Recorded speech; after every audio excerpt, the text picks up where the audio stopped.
Barossa Grounds is also about the people of the Barossa building on that knowledge base about Shiraz farming in the landscape, and so growing our expertise so that we can continue to lead the world in Shiraz production.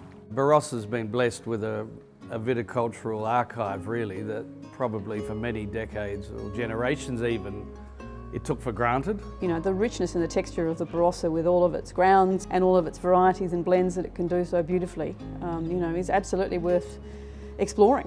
Resilience is a decision by the growers in the Barossa to protect some of the most magnificent, highly treasured and oldest vineyards in the world.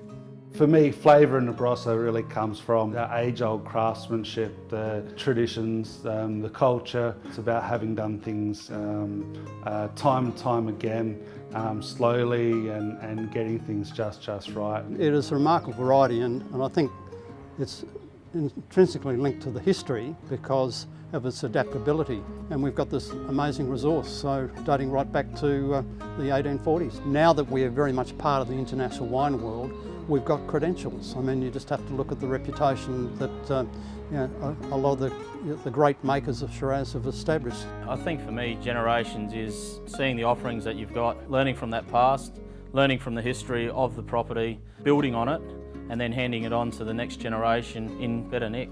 I guess discovery is, for us in our generation, is not so much trying to reinvent the wheel, trying to start again. It's not that. It's more just polishing it, maintaining it, trying to make it work better.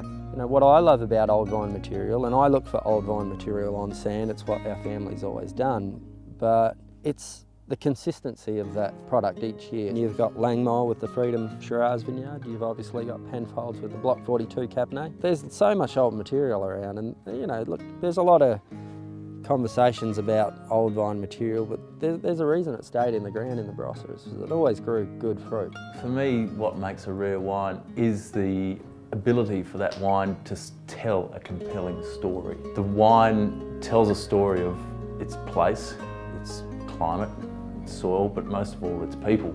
And it is a great wine region, and it cannot be emulated anywhere else.